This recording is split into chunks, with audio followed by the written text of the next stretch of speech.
প্রয়াত স্বাধীনতা সংগ্রামী হুগলি জেলা বাম এবং গণতান্ত্রিক আন্দোলনের অন্যতম ব্যক্তিত্ব এবং আরামবাগে প্রাক্তন সাংসদ বিজয় মোদকের 119তম জন্মদিন পালিত হল হুগলির আরামবাগে।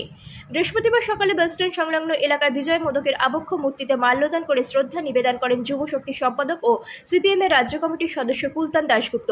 এরপর বাসস্ট্যান্ড থেকে মিছিল সহকারে সিপিআইএম ও ডিওয়াইএফআই এর নেতৃত্ব ও কর্মীরা আসে রাধানগর দাস ভবনে।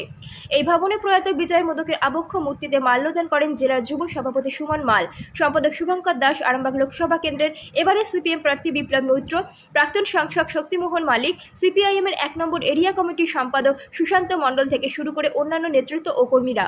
পাশাপাশি এদিকে একটি রক্তদান শিবিরের আয়োজন করা হয়েছিল। রক্তদাতাদের হাতে একটি করে চারা গাছ উপহার স্বরূপ তুলে দেওয়া হয়। তুলে দেন সিপিআইএমের রাজ্য কমিটির সদস্য কুলতান দাশগুপ্ত সহ অন্যান্য নেতৃত্বরা। 24 আওয়ার্স আরামবাগের রিপোর্ট।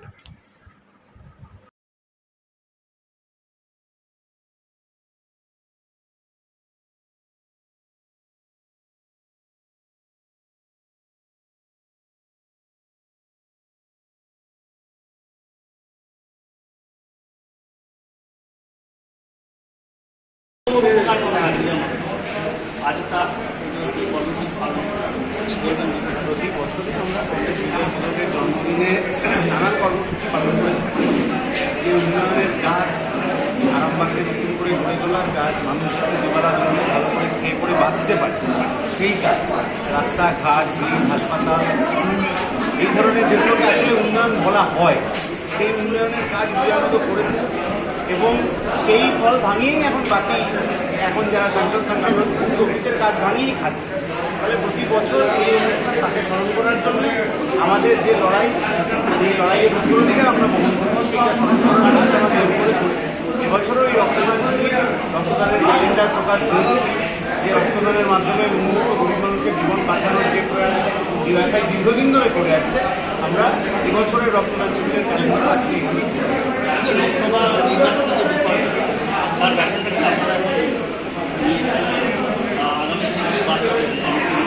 সাধারণ মানুষের রুটির লড়াই হবে নাকি মোদী নিজেকে ভগবান আরও বিরাট কিছু একটা করে প্রমাণ করবেন, এইটা নিয়ে গোটা দেশের নির্বাচন হয়েছে।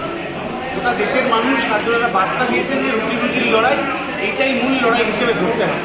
কে কোথায় নিজেকে ভগবান হিসেবে দাবি করলো, কোন দুর্নীতিগ্রস্ত নেতা তার বান্ধবীর সাথে ফ্ল্যাটের 12 তলায় রবীন্দ্রসঙ্গীতের সাথে নাচলো, এটা রাজনীতির এজেন্ডা হবে।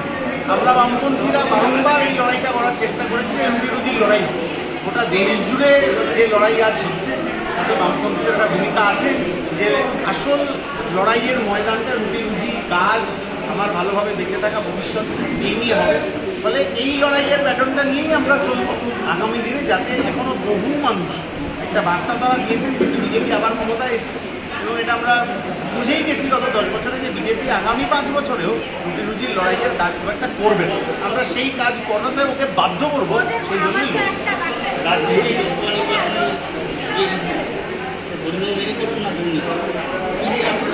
ধর্মীয় মেরুকরণ, দুর্নীতি, এইগুলো পশ্চিমবাংলায় আগে আমরা কখনো শুনতে পাই।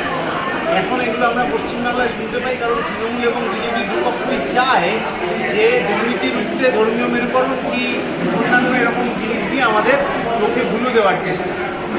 কলকাতার ওই ময়দানে ঘোড়ার গাড়ি চড়ে নয়, ঘোড়ার গাড়ি দেখবেন ঘোড়ার দুদিকে, চোখের দুদিকে মোটা কাগজ লাগানো থাকে, যাতে ও ডান দিক বাদিক দেখতে না পায়। পশ্চিমবাংলার মানুষকেও কোথাও কোথাও এমন ভাব দেখানোর চেষ্টা হচ্ছে যাতে পশ্চিমবাংলায় কিছুই তো হয়। টেট থেকে আরম্ভ করে নেট পরীক্ষা অবধি যে গোটা দুর্নীতি, তাদের তৃণমূল বিজেপি কাউকে আলাদা করা যায় না এবং আমরা আলাদা করতে চাইও না। এই উভয় দলের দুর্বিনীত রাজনীতির বিরুদ্ধে বামপন্থীরা লড়াই করে, সে লোকসভা নির্বাচন হোক, বিধানসভা হোক, পঞ্চায়েত হোক, যাই হোক, বামপন্থীরা আজ 30 বছর ধরে চলছে। আরামবাগের অর্ধেকে ছিলেন 119তম জন্মদিন পালন করছি এবং যুব সম্পর্কে এই বার্তা দিচ্ছি যে আরামবাগকে যিনি পথ দেখিয়েছিলেন বিজয় মোদক, সেই পথে আমরা চলতে চাই। আমরা সমাজ জীবনটাকে পালন করছি এবং